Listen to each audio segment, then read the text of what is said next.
ఆవిడైనటువంటి లోకేష్ గారు పర్మనెంట్ నివాసం ఎక్కడ ఉంది? ఇక్కడ ఎవరు అద్దె కొంపలో ఉంటున్నారు, ఇల్లు కట్టుకుంటున్నారు. ఇప్పుడు జగన్మోహన్ రెడ్డి గారు ఎప్పుడో కట్టుకున్నాడు, ముఖ్యమంత్రి కాకముందు ఇల్లు కట్టుకుని ఇక్కడికి వచ్చారు. ఇవాళ కూడా అద్దె ఇల్లులో ఇవాళ ఉండేటువంటి ప్రయత్నం చేస్తున్నారు. అది నదీ గర్భంలో ఉన్నటువంటి ఇంట్లో ఆయన పార్టీ జగన్మోహన్ రెడ్డి గారి గురించి మాట్లాడేటటువంటి నైతిక హక్కు లేదనే విషయాన్ని దయచేసి తెలుసుకోమని చెప్తూ ఉన్నా. డాన్స్ నన్ను పెట్టారు ఒక సినిమాలో, బ్రో అనే సినిమాలో. నేను డాన్స్ చేస్తేనేమో బ్రో అనే సినిమాలో పెడతారు. ఆయనేమో డాన్స్ వేయచ్చు, నేను వేసిన డాన్స్ ఆయన వేసిన డాన్స్ ఒకటే. అప్పుడు ఆ తర్వాత దాన్ని పొలిటికల్ డాన్స్ వేసాను నేను, అది వేరే విషయం. ఆ నెక్స్ట్ సంక్రాంతికి మళ్ళా నేను దాన్ని మిక్స్ చేసి పొలిటికల్ డాన్స్ వేసా. That is true.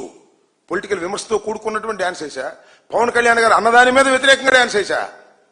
నేను బహిరంగ రోడ్డు మీద డాన్స్ చేస్తాను. పవన్ కళ్యాణ్ గారు ఎక్కడ పడితే అక్కడ డాన్స్ చేస్తున్నాడు. తెలుగుదేశం దగ్గర డాన్స్ చేస్తాడు, ఇంకోటి దగ్గర డాన్స్ చేస్తాడు.